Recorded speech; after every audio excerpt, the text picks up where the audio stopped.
तो आज हम करेंगे आफ्टर सीरीज का दी एंड, जो टेसा और हार्डिन की स्टोरी को कंप्लीट करता है। अगर आपने इसकी प्रीवियस मूवीज नहीं देखी तो उसकी लिंक मैंने डिस्क्रिप्शन में डाल दी है, तो वहां से आप उसे देख सकते हो। तो बिना किसी देरी के आज का एक्सप्लेनेशन हम स्टार्ट करते हैं। मूवी स्टार्ट होती है और हम किसी की शादी देखते हैं। अब ये शादी किसकी है इसके बारे में हमें आगे पता चलेगा। यहाँ पर टेसा और हार्डिन ये दोनों हैं। हार्डिन को याद आता है कि टेसा और उसके बीच में क्या हुआ था। इसी के साथ साथ प्रीवियस मूवी का हमें रिकैप भी मिल जाता है। एक्चुअल में टेसा और हार्डिन के बीच में जो भी हो रहा था, जिस तरीके से उनकी रिलेशनशिप थी, इसके बारे में हार्डिन कंटिन्यूअसली लिख रहा था और विदाउट टेसा के परमिशन लिए उसने उसके नॉवेल को पब्लिश कर दिया था। टेसा को लगता है कि उसकी पर्सनल चीजें इस तरीके से हार्डिन को शेयर नहीं करनी चाहिए थी। हार्डिन को लगता है कि जिस तरीके से उनकी रिलेशनशिप ने, कि उसकी रिलेशनशिप की वजह से वो बहुत कुछ चीजें सीख पाया, जिस तरीके से बाकी बुक्स ने उसे अपने रिलेशनशिप में हेल्प की है, उसी तरीके से अगर वो स्टोरी लिखता है अपनी और टेसा की, तो फिर बाकी लोगों को भी हेल्प हो सकती है। और इसी वजह से उसने पब्लिश की थी। अब टेसा इस वजह से उससे नाराज है और उसे छोड़कर चली जा चुकी है। लास्ट मूवी में उनका ब्रेकअप हो चुका था। हार्डिन बार बार टेसा को मैसेज करता है, उसे उससे बात करनी थी, पर टेसा उसे कहती है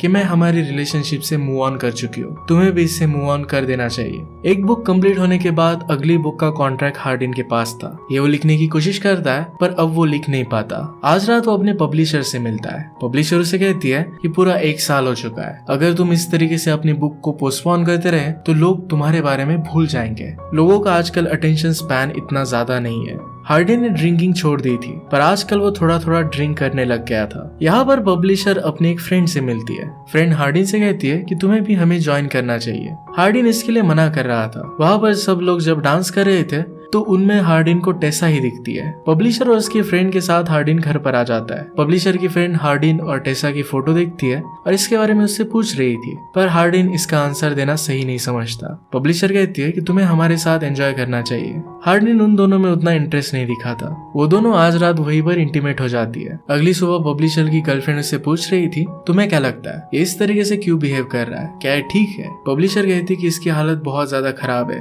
वो टेसा के अलावा पूरी तरीके से लॉस्ट हो चुका है। हार्डिन अब उठ चुका था और ये सारी बातें सुन लेता है। वो जल्दी से वहां से जाने लग गया। पब्लिशर उसे कहती है कि हमने तुम्हें एडवांस दे दिया है, अगर तुम जल्दी से बुक को कंप्लीट नहीं करते तुम्हें वो एडवांस वापस करना पड़ेगा। आज हार्डिन अपनी मदर और फादर से मिल रहा था। हार्डिन वहां पर लिकर मंगवाता है। उसके फादर कहते हैं कि क्या तुमने फिर से ड्रिंकिंग करना स्टार्ट कर दिया? हार्डिन कहता है कि मैं छोटा बच्चा नहीं हूँ, मैं थोड़ा फार तो हैंडल कर ही सकता हूँ। हार्डिन के फादर कहते हैं कि मैंने सुना कि तुम अपनी बुक लिख नहीं पा रहे, अगर तुम चाहो तो तुम्हारे बुक के पब्लिशिंग कॉन्ट्रैक्ट में खुद ले सकता हो। हमारा पब्लिशिंग हाउस तुम्हें कोई भी हरी नहीं करेगा, तुम्हें जितना टाइम चाहे उतना तुम ले सकते हो। हार्डिन इसके लिए मना कर देता है। उसकी मदर उससे पूछती है कि तुम्हारे साथ चल क्या रहा है? हार्डिन कहता है कि मैं जब भी लिखने की कोशिश करता हूँ टेसा के बारे में सोचता रहता हूँ। जो भी मैं लिखता हूँ सब कुछ उसी के बारे में होता है। उसने कभी भी ऐसी दुनिया इमेजिन नहीं की है जिसमें टेसा उसके साथ नहीं। उसे लगता है फिर से और कोई बुक अब वो नहीं लिख सकता। हार्डिन के फादर उसे कहते हैं, मैं जानता हूँ कि अच्छा राइटर कौन होता है, मेरा पूरा करियर इस पर बेस्ड है और मैं बता सकता हूँ कि तुम एक अच्छे राइटर हो, तुम्हें इस तरीके से गिव अप नहीं करना चाहिए। तभी उन्हें कॉल आ जाता है और उन्हें अब जाना था।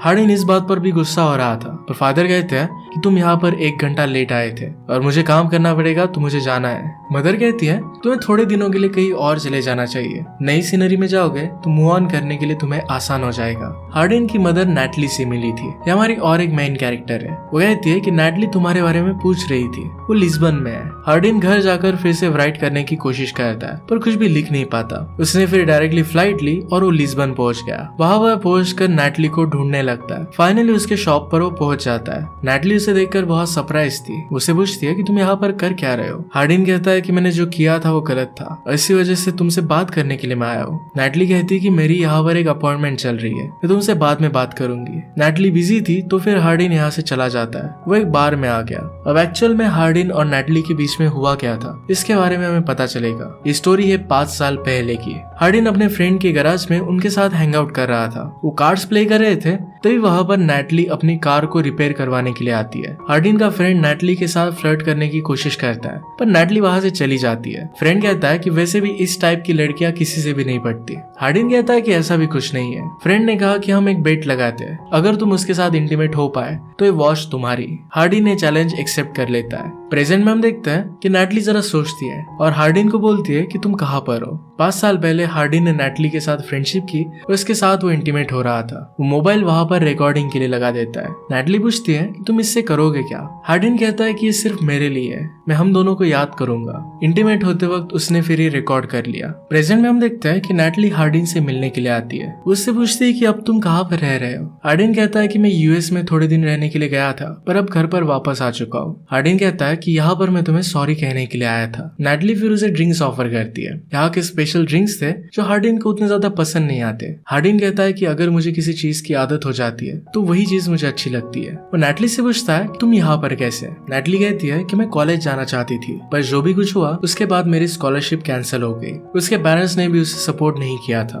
उसे अब सारी जिंदगी फिर से शुरू करनी थी और इसी वजह से जहाँ पर भी उसे अच्छा लगे वहाँ से वो शुरू कर सकती थी। इसी वजह से वो लिस्बन में आ गई। हार्डिन फिर से उसे सॉरी कहता है कि मेरी वजह से तुम्हें सब कुछ भुगतना पड़ा। मैं विश करता हूँ कि मैं टाइम में फिर से वापस जा पाऊँ। इस तरीके की गलतियां मैं नहीं करता। हार्डिन कहता है कि मैं एक अच्छा इंसान बनने का ट्राई कर रहा हूँ। इसी तरीके से बात करते करते उन्होंने टाइम स्पेंड किया। नैटली उसे यहाँ का फेमस फूड खिलाती है। नैटली कहती है कि मैंने तुम्हारी बुक पढ़ी थी, उसे बहुत अच्छी लगी थी। वो पूछती है कि टेसा का क्या हुआ? हार्डिन कहता है कि मैंने वो भी बर्बाद कर दिया। अब पास्ट में हम देखते हैं जब हार्डिन नैटली के साथ था तो नैटली को पता चला कि हार्डिन ने वीडियो अपने फ्रेंड्स को सेंड कर दी है। सब लोगों ने उनका वीडियो देख लिया था। हार्डिन इस बात से बहुत गुस्सा हो जाता है। अपने फ्रेंड से कहता है कि तुमने किया क्या? उसने गलती तो कर दी थी और तब वो उसे सुधार नहीं सकता था। अब 5 साल बाद वो नैटली से सिर्फ सॉरी कहने के लिए आया था। अगली सुबह हार्डिन जब उठा तो नैटली उसे मैसेज कर कहती है कि बीच पर आ जाओ। बीच पर वो उसे अपने फ्रेंड से मिलवाती है। हार्डिन के बारे में नैटली अपनी फ्रेंड से कहती है कि हार्डिन मेरा पहला प्यार था। इसके बाद वहाँ पर नैटली के कुछ फ्रेंड्स आते हैं। इसमें एक का नाम था सेबेस्टियन हार्डिन से हाथ भी नहीं मिला था। नैटली सेबेस्टियन को कहती है कि हार्डिन एक ऑथर भी है। जब उसके बुक के बारे में नैटली के फ्रेंड्स को पता चलता है तो ऑलरेडी उन्होंने बुक पढ़ कर रखी थी। वो उसकी ऑलरेडी फैन थी। वो डिस्कस करते हैं कि इस पर मूवी भी बन रही है और इसे हैरी स्टाइल्स ये एक सिंगर प्ले करने वाला है। एक्चुअली ये जो सारी आफ्टर सीरीज है ये एक फैन फिक्शन थी और हैरी स्टाइल्स को इमेजिन कर इसे लिखा गया था। तो उस वजह से इस तरीके से इस मूवी में इसके बारे में बात करना एक ईस्टर एग बन जाता है। सेबेस्टियन कहता है क्या हमारे साथ कुछ डेयरिंग का करना चाहोगे? हार्डिन इसके लिए हाँ कहता है। नैटली तो उसे मना कर रही थी। हार्डिन मानता नहीं और फिर वो लोग सब एक क्लिफ पर जाते हैं। एक बड़ी सी क्लिफ के ऊपर से उन्हें जंप करना होता है। हार्डिन बिना कुछ सोचे वहां पर जंप कर देता है। जैसे ही वो पानी से बाहर आया तो उसे टेसा की याद आ रही थी। फर्स्ट पार्ट में जिस तरीके से वो लेक में गए थे इसके बारे में वो याद करता है। नैटली पूछती है कि क्या तुम ठीक हो? हार्डिन कहता है कि मैं ठीक हो जाऊंगा। आज वो घर आकर फिर से राइट करने की कोशिश कर रहा था पर कुछ भी कर नहीं पाता। उसे अपने ब्रदर का कॉल आ रहा था पर इसे वो पिकअप नहीं करता। फिर से टेसा को मैसेज करता है कि मैं तुम्हें मिस कर रहा हूँ। टेसा सिर्फ इसे पढ़ लेती है और फिर रख देती है। अगली सुबह हार्डिन फिर से नैटली से मिलता है। नैटली उसे एक हेल्दी जूस देती है। हार्डिन कहता है कि मुझे ये सब चीजें अच्छी नहीं लगती, पर एक्चुअली जब उसने उसे टेस्ट किया तो उसे अच्छा लगता है। नैटली फिर हार्डिन को एक शिप पर लेकर जाती है। हार्डिन कहता है कि इस तरीके से जरा बाहर आना ये मुझे अच्छा लग रहा है। मैंने खुद को घर में बंद कर रखा था। नैटली उसे समझने की कोशिश कर रही थी। हार्डिन कहता है तुम्हें किसी पर्सन के लेयर्स को खुले करना अच्छा लगता है। नैटली कहती है कि इसी वे से तुम किसी आदमी के दिल तक पहुंच सकते हो। नैटली कहती है कि तुम इतना स्ट्रगल क्यों कर रहे हो? हार्डिन कहता है कि मैं सेकंड बुक लिख नहीं पा रहा। हमेशा बहुत सारे ऑथर्स के साथ ऐसा होता है कि एक बुक वो लिख डालते हैं जो बहुत ही अच्छी बनती है, पर फिर सेकंड बुक लिखना ये उनके लिए बहुत ज्यादा हार्ड हो जाता है। उसी सिंड्रोम से हार्डिन गुजर रहा था। वो कहता है फर्स्ट बुक लिखते वक्त टेसा मेरे साथ थी, वो मेरी इंस्पिरेशन थी, अब मैं लिख नहीं पा रहा। नैटली पूछती है कि हुआ क्या था? हार्डिन कहता है कि मैंने विदाउट उसकी परमिशन बुक को पब्लिश कर दिया था। नैटली कहती है कि इस तरीके से विदाउट परमिशन अगर तुम्हारी कुछ चीज लीक हो जाए तो बुरा तो लगता ही है। हार्डिन फिर से उसे सॉरी कहता है। वहां से गुजरते वक्त नैटली उसे दूर एक घर दिखाती है। वो कहती है कि अगर ये घर मेरा होता तो वर्ल्ड में मैं सबसे ज्यादा खुश होती। सुबह उठने पर मुझे एक बहुत ही ब्यूटीफुल सा व्यू मिलता। इस बोट पर हार्डिन को फिर से टेसा की याद आती है। टेसा के साथ जब वो बोट पर था वो सारे लम्हे वो याद करता है। हार्डिन फिर नैटली के साथ उसकी फ्रेंड के पास आता है और उनके साथ चिल कर रहा था। वो अकेला बैठा था तो वहां पर सेबेस्टियन उसके पास आ गया। वो कहता है कि मुझे पता है कि तुमने क्या किया है। नैटली ने हमें बताया नहीं था पर मैं समझ सकता हूँ कि वो तुम ही हो। जब वो यहाँ पर आई थी तो उसकी हालत बहुत ज्यादा खराब थी। जो तुमने पहली बार उसके साथ किया था ये फिर से मैं होने नहीं दे सकता।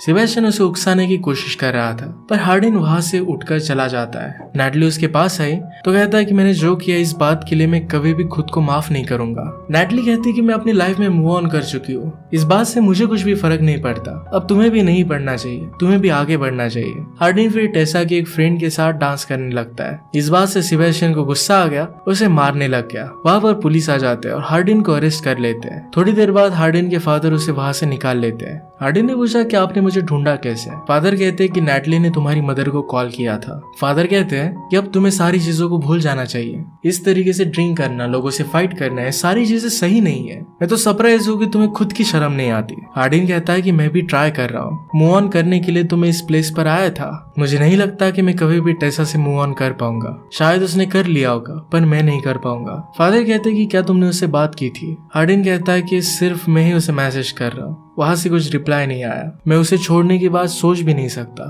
फादर कहते हैं कि आदमी को ऐसा लग सकता है कि वो सिर्फ एक ही पर्सन से प्यार कर सकता है, पर आदमी की प्यार करने की कैपेसिटी बहुत ज्यादा होती है। जब तुम किसी से शादी करते हो तो लगता है कि सिर्फ उसी से प्यार करोगे, पर फिर तुम्हारे बच्चे होते हैं, तुम उनसे भी प्यार करते हो, अपने पेरेंट्स से प्यार करते हो, तुम्हारे भी हार्ट में जगह है, तुम भी बाकी लोगों से प्यार कर सकते हो। अगर टेसा और तुम्हारा मिलना लिखा होगा तो तुम दोनों मिल ही जाओगे। हार्डिन कहता है कि मैंने अपनी बुक लिखी थी, स्लोली मेरी लाइफ ट्रैक पर आ रही थी, पर फिर टेसा के छोड़कर जाने के बाद सब कुछ बर्बाद हो गया। अब मैं फेलियर से बहुत ज्यादा डर रहा हूँ। फादर कहते हैं कि सक्सेस की डेफिनेशन तुम्हारी बहुत हाई है, तुम्हें पहले एक पेज से स्टार्ट करना चाहिए। एक दिन में अगर तुमने एक पेज भी लिख डाला तो भी उसे तुम्हें सक्सेस मानना चाहिए। इस तरीके से करोगे तो कभी ना कभी तुम सक्सेसफुल हो ही जाओगे। हार्डिन कहता है कि आप एक बहुत ही अच्छे डैड हो। जिसे फादर कहते हैं कि ये तुम्हारा मानना ये मेरे लिए बहुत बड़ा सक्सेस है। फादर फिर उसे आई लव यू कहते हैं और वहां से वे चले जाते हैं। हार्डिन डिसाइड करता है कि वो सारी चीजें छोड़कर अपनी बुक पर फोकस करेगा। सारी लिकर वगैरह वो फेंक देता है। थोड़े दिनों बाद नैटली उससे मिलने के लिए आई थी, उसके लिए वाइन लेकर आई। हार्डिन कहता है कि अब मैं ये छोड़ चुका हूँ। नैटली कहती कि हमें इसे वेस्ट नहीं करना चाहिए, तो वापस लेकर जाने वाली थी। वो हार्डिन की केयर करती है और फिर उसके करीब आ रही थी, पर हार्डिन उससे दूर चला जाता है। वो कहता है कि मैं अब भी टेसा से बहुत प्यार करता हूँ, तुमने मुझे जो चांस दिया इसके लिए मैं बहुत ग्रेटफुल हूँ। तुम एक ऐसे पर्सन को डिजर्व करती हो जो पूरी तरीके से तुमसे प्यार करे। नैटली के जाने के बाद हार्डिन को लैंडन का कॉल आता है। लैंडन कह रहा था कि अब वो शादी कर रहा है, शादी में उसे इनवाइट करता है। हार्डिन कहता है कि मैं वहां पर आ जाऊंगा। हार्डिन अब जी जान लगाकर अपने बुक पर मेहनत करता है। उसने फाइनली अपनी बुक कंप्लीट कर ली थी। नैटली ने उसे हेल्दी जूस पीने की भी आदत लगवाई दी थी। वो अब एक अच्छा पर्सन बन रहा था। बुक लिखना कंप्लीट होने के बाद वो नैटली के पास आता है, कहता है कि इस बुक में तुम्हारा भी कैरेक्टर है, तुम अगर कहोगी कि मैं इसे पब्लिश ना करूं तो तुम्हारे कैरेक्टर को मैं यहाँ से निकाल दूंगा। नैटली को ये बात अच्छी लगती है कि हार्डिन एक्चुअली उसकी परमिशन मांग रहा है। इसके बाद हम देखते हैं कि हार्डिन एक बड़े से घर को देख रहा था। वो बीच पर जाता है और वहां पर एक हार्ट में उसके और टेसा के इनिशियल्स लिखता है। नैटली उसे मैसेज करती है कि तुम्हें इसे पब्लिश करने की परमिशन है। उसे बुक बहुत अच्छी लगी थी। उसे कहती है टेसा के पास जाओ और उसे जीत लो। एक दिन नैटली को हार्डिन की तरफ से एक पार्सल आता है। इसमें जो घर उसे पसंद था इसकी फोटो थी और नीचे उसकी चाबी थी। हार्डिन ने उसके लिए वो घर बाय कर लिया था। उसने एक नोट में लिखा था कि अब तुम हर रोज एक स्माइल के साथ उठोगी।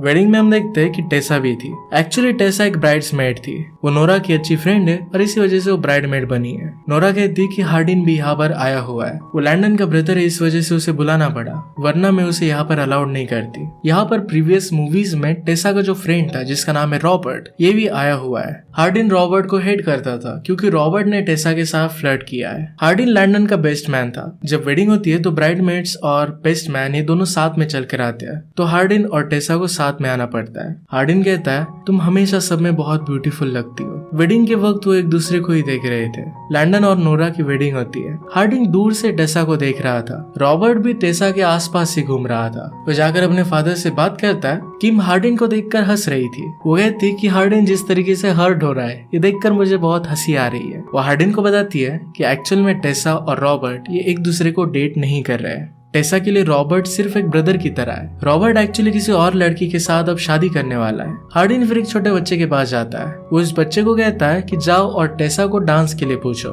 वो लड़का फिर टेसा को डांस के लिए लेकर आता है। जैसे उसे डांस फ्लोर पर लेकर आता है तो हार्डिन फिर टेसा को डांस के लिए पूछता है। टेसा कहती है कि उस लड़के ने मुझे बता दिया था कि तुमने ही मुझे बुलाया है। हार्डिन कहता है कि तुम बहुत अच्छी लग रही हो। टेसा भी कहती है कि तुम भी बहुत हैंडसम लग रहे हो। हार्डिन कहता है कि मैं तुमसे सॉरी कहना चाहता हूँ, मुझे इस तरीके से तुम्हें एम्बैरस नहीं करना चाहिए था। विदाउट तुम्हारी परमिशन इस तरीके से पब्लिश करना गलत था। मुझे पता है कि मैंने तुम्हें बहुत हर्ट किया है, इसके लिए मैं बहुत सॉरी हूँ। इसके बाद डांस खत्म हो जाता है। हार्डिन को अब एक स्पीच देनी थी। हार्डिन लैंडन से कहता है कि जब हमारी पहली मुलाकात हुई तो मैं तुमसे जेलस था। मुझे लाइफ में जो भी चाहिए था वो सब कुछ तुम्हारे पास था। तुम्हारे पास एक अच्छी फैमिली थी और तुम बहुत टैलेंटेड भी थे, और अब तुम्हारे पास एक बहुत ब्यूटीफुल सी वाइफ भी है। मैंने तुम दोनों की रिलेशनशिप किस तरीके से अनफोल्ड हुई ये खुद देखा है। तुम दोनों की मैंने फर्स्ट डेट देखी और किस तरीके से तुम प्यार में पड़े ये भी मैंने देखा। तुम दोनों को कभी भी पता नहीं चलेगा कि तुम दोनों कितने लकी हो कि एक दूसरे के साथ अब पूरी जिंदगी बिता पाओगे। एक दूसरे की अहमियत तुम्हें तभी पता चलती है जब तुम उससे दूर होते हो। वो फिर उन्हें कॉन्ग्रेचुलेशंस कर वहां से चला जाता है। ये स्पीच सुनकर टेसा रोने लग जाती है। उसके पीछे पीछे हार्डिन भी आया। टेसा कहती है किस तरीके से हम दोनों के बारे में तुम बात नहीं कर सकते। वो बहुत इमोशनल थी। हार्डिन कहता है कि क्यों नहीं कर सकता। टेसा कहती है कि ये सारी चीजें मेरे लिए बहुत हार्ड हो जाती है। तुम हमेशा इंटरव्यूज में कहते रहते हो तुम मुझसे कितना प्यार करते हो। हार्डिन कहता है कि मैं सिर्फ तुम्हारा अटेंशन पाना चाहता था। टेसा कहती है कि तुमसे मुझे बहुत गुस्सा आता है। वो फिर उसके पास जाकर उसे किस कर लेती है। वो दोनों वहीं पर इंटीमेट होने लग गए। इसके बाद टेसा कहती है कि मैंने जब तुम्हारी मैन्युस्क्रिप्ट पढ़ी थी तो मैं इस बात से बहुत डर गई। लोग क्या सोचेंगे इस बात से मुझे बहुत फर्क पड़ रहा था। मेरा इस तरीके से सोचना गलत था। वो कहती है कि मैं सिर्फ तुम्हें चाहती हूँ, मुझे लोगों की परवाह नहीं करनी, मुझे सिर्फ तुम्हारे साथ रहना है। हार्डिन कहता है कि मैं तुमसे बहुत प्यार करता हूँ, तुमसे शादी करना चाहता हूँ। वहीं पर एक रिंग लेकर उसे वो प्रपोज कर देता है। टेसा ने इसके लिए उसे हाँ कहा। इसके बाद हम देखते हैं कि कुछ साल गुजर चुके हैं। हार्डिन ने और बुक्स लिखी है। वो घर पर आता है तो वहां पर टेसा और उसकी डॉटर भी थी। उनकी फैमिली अब कंप्लीट हो चुकी थी। हार्डिन टेसा की बेली को किस करता है और टेसा फिर से प्रेग्नेंट है। वो सब एक दूसरे के साथ बहुत खुश थे। इसी के साथ इस पूरी सीरीज का एंड हो जाता है। इस चैनल के लिए मेरे पास आज एक अनाउंसमेंट भी है। इस चैनल पर अब कुछ भी वीडियो अपलोड नहीं होगी। सारी वीडियोस रोमियो टेल्स पर अपलोड होने वाली है। ऑलरेडी मैंने वहां पर एक सीरीज अपलोड करके रखी है तो जाकर आप उसे चेकआउट कर सकते हो, और आगे आने वाली वीडियोस के लिए आप वहां पर जाकर सब्सक्राइब कर सकते हो। तुम मिलते हैं रोमियो टेल्स पर। तब तक के लिए थैंक यू। आप अपने आप का ख्याल रखिए।